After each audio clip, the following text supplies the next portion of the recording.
Google Pixel 6 Pro issues to know before you decide to spend your hard-earned money on this device.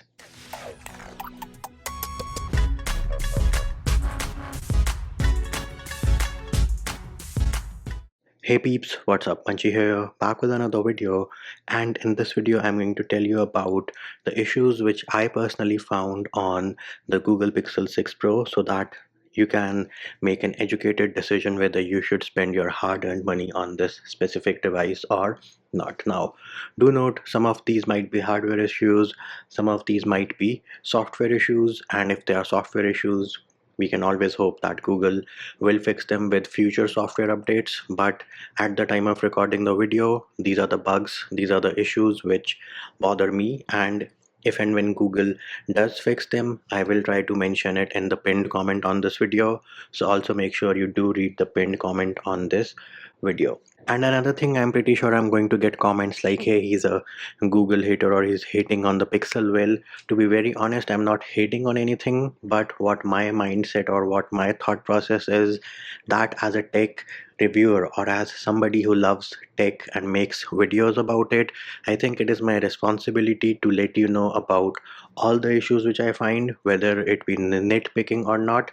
But in the end, you have to decide whether an issue affects you or not, or what is the priority of that issue for you, or whether it is a deal breaker for you or not. Now, those things out of the way, let us now get down to business. The first issue I have with the Pixel 6 Pro is the fingerprint on display. Now this here is an optical fingerprint on display. It is not the ultrasonic one which is used by the Samsungs. So it is definitely slower. Are there cases when it does not work? Yes, there are cases when it does not work. But for me, I think the accuracy has been around 90 to 95%. Can it be faster? Can they make it faster? I do not have an answer for that right now. But they definitely did cheap out, and instead of using the ultrasonic one, they are using the optical one. Now, as per Google, their official stand on this is that the slow nature of the fingerprint on display on the Pixel 6 and the Pixel 6 Pro is absolutely fine. They say it is due to the AI and the checks, which is why it takes a bit longer. Now, there has been talk about face unlock coming to the Pixel 6 and the Pixel 6 Pro. In fact, leaked marketing material also suggested that there is going to be face unlock, but it did not make it to the builds which we have right now. In fact, there is also code in Android open source project or AOSP which suggests that face unlock was tried. Whether it will come in the future or not, well, only time will tell us about that. So while I was editing the video, we got a new update, and this here is the one from mid-November ending in 037, and we can check out if it made any difference or not. And yes, it is definitely faster than what we had earlier, but the concern here is that this again is an optical fingerprint under display scanner, and it cannot be as fast or as accurate as the ultrasonics. And again, who knows, like their previous claim was it is absolutely normal for it to take, whatever time it is taking. They are running some algorithms, some checks in the background, and then all of a sudden you come out with an update which makes it faster. So it will raise some eyebrows, but then again, it is also good to see that Google is listening to the feedback which is being given to them by the consumers, the reviewers, everybody out there. So again, good to see that they are actually listening, unlike other companies out there. The next issue I have with the Pixel 6 Pro, the device gets warm. So on the bottom left of the phone, it gets warm. There is no specific application, no specific usage pattern. People have reported it getting warm with, say, working on their applications like TikTok or say YouTube Studio or say browsing the internet for an hour on Chrome. Me personally, it got warm for me when I was watching a YouTube video or multiple YouTube videos for like say 45 minutes, 50 minutes. It gets warm on the bottom left over here. Is it uncomfortable to hold? No, it is not uncomfortable to hold, but again, super surprising that it gets warm. And I think partly we can blame the Exynos processor for that. Now do note that the ambient temperature when it got warm for me was around 25 or 30 degrees Celsius. So definitely less than 30 degrees Celsius. And while we are talking about the phone getting warm on the back, another super important thing to note is that the phone is slippery as hell. I mean, it is slippery, crazy, slippery. I definitely recommend that you put either a case on it, in which case, if it gets warm, you're not going to feel it, or the other option is to, put in a skin on it. And again, feel free to buy any skin. The channel is not sponsored by D brand as of now, so you are free to use, and I'm not gonna sell any skin or any case to you. But again, it is super slippery, so if those of you who want to use this without a case, you have to be pretty careful with it. And of course, the finish here is glossy and not matte, so of course it is a fingerprint magnet as well. The next issue I would like to tell you about is the fact that you have a curved screen. Now for starters, screen protectors going to be very difficult to find a good tempered glass screen protector for something which is as curved as the Pixel 6 Pro. Now looks fancy, looks futuristic, all those things out of the way, practical usage. So here it is, I am on a white background, and if I look at the phone front on, I can clearly see that the curved edge is grayish, or say a bit darker in color. And the same thing applies even when I am browsing here. Again, the curved edges seem darker and grayish to me. So once you see that, you cannot unsee it, and it is visible when you're looking at the phone head on. I'm not even talking about looking at the phone from the sides like so. That is something which you would rarely do, look at your phone from the side like this. But if you have the discoloration thing going on when you're looking at the phone head on, that I think could be a deal breaker for some of you. Next up, let us talk about charging. So when Google announced the Pixel 6 Pro, of course, we got it, we did the unboxing, we knew there was not going to be a charger in the box. They are selling the charger separately, which is a 30-watt charger. So it would make you think that the phone is going to charge at 30 watts. Well, guess what? Our guess is wrong, because Android Authority did a complete test, and as per their testing, the phone charges at a maximum rate of 22 watts, which means that it takes around 2 hours for it to go from 0 to 100. Now, the counter argument is going to be, hey, that is absolutely fine. Phone charging at 22 watts, I am fine with 2 hours. It is going to prolong my battery life on the device. It's not going to degrade faster with fast charging. Absolutely right. I fully agree. But my point here is, you're selling me a 30-watt charger when the phone only charges at maximum of 22 watts. Why on earth are you advertising it as a 30-watt chargeable device? I am pretty sure if I use my 18-watt Pixel 2 or Pixel 3 charger, the difference from 0 to 100 is not going to be that much for me to, spend time and effort into looking into a 30-watt charger, and then I would call this as false advertising. So while I was editing my video, we have a community post from Google themselves wherein they explain you everything why the Pixel 6 and the 6 Pro are not charging at 30 watt. They have of course optimized the charging.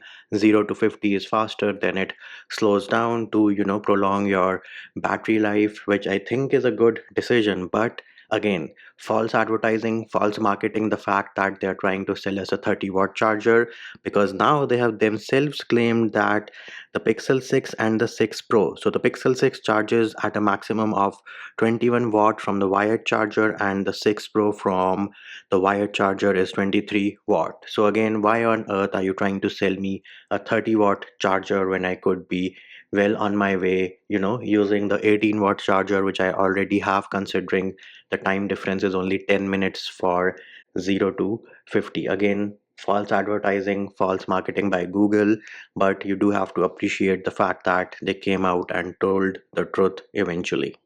Next up, let us talk about the adaptive brightness. So if you go into settings, display, and here, and if you enable your adaptive brightness, one thing you will notice is that it jumps pretty fast, or say when it changes, the change is not gradual and smooth. It is like janky, half baked, half done experience with your adaptive brightness. So that is also another area which they need to improve on. And it's like in the same environment, in the same lighting conditions, it will keep on changing randomly, which at times can get super irritating as well.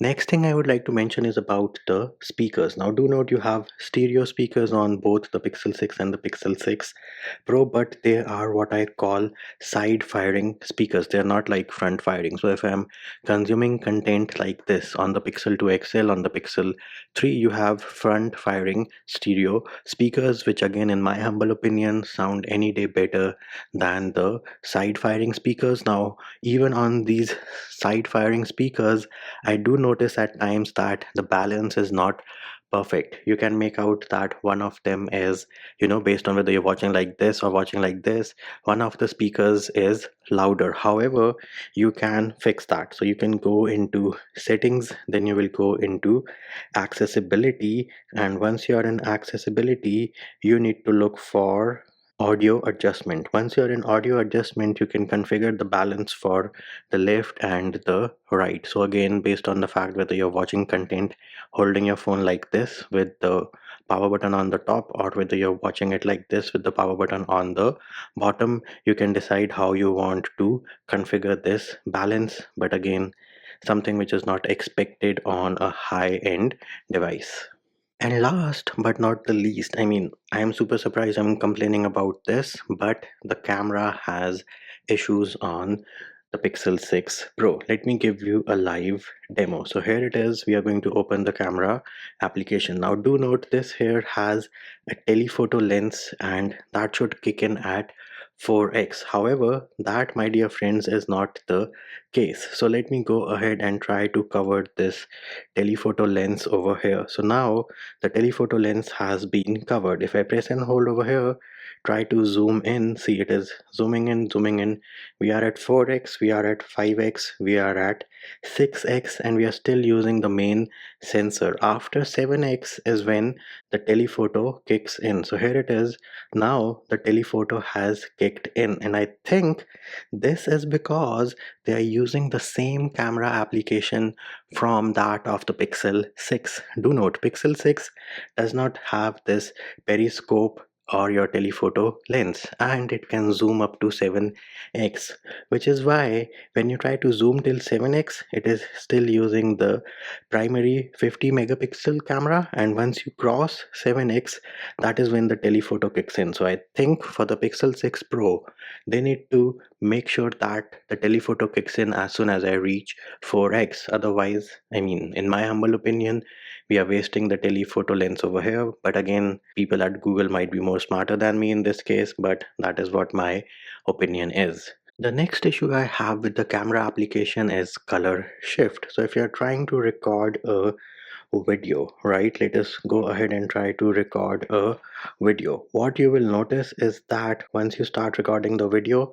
and if I try to switch between the lenses, if I switch between the lenses, you will notice that for starters, you see that there's this jitter in the UI itself, and then there is also color shift. So this UI jitter needs to be fixed because it is reflected in the final video as well. And of course, when you shift from your normal to the ultra wide, you have color shift, which I think needs to be fixed as well. And last but not the least, when you switch over to the front camera, the preview for the front camera, super grainy. I mean, doesn't even feel like I'm using a $900 device.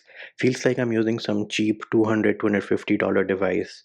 Super disappointing that the preview is so grainy. And then why on earth can I not shoot 4K 60 FPS on the front camera in 2021? If somebody is planning to buy this device for vlogging purposes and you shoot in 4K 60, you, my dear friend, are out of luck. And a bonus issue, while I was, shooting some footage using the camera on the Pixel 6 Pro, there are some moving parts inside this device. So if I'm to move my phone like this, I'm not sure whether this mic can capture it or not. I might have to use another mic, but there is some knock knock knock knock sound when I move the phone. And I noticed this when I was trying to capture some video footage, trying to switch between the lenses. I would notice this continuous knock knock knock knock knock knock knock knock knock knock knock knock knock, which made me realize there is some like moving part. And then when I shake the phone like so, there is something which is moving. So again, that might be an issue with my specific Pixel 6 Pro, but again, as a viewer, you should be aware of all these issues. And there it is, peeps. Those were the issues which I found with the Pixel 6 Pro. Now, whether they are a deal breaker for you or not, that is something which you have to decide. And am I hating on the Pixel 6 Pro? I don't think so. I'm hating on the Pixel 6 Pro. Of course, all of the devices out there have issues, but when you're trying to compete with Apple, trying to get consumers by undercutting Apple by say $100, then you need to be at the top of your game because you are competing in the $900 price segment. So again, definitely some room for improvement on the Pixel 6 Pro. And that will do it for this video. Hope my video helped you. Likes, shares and subscribes are appreciated. Feedback and comment more than welcome. See you when I see you.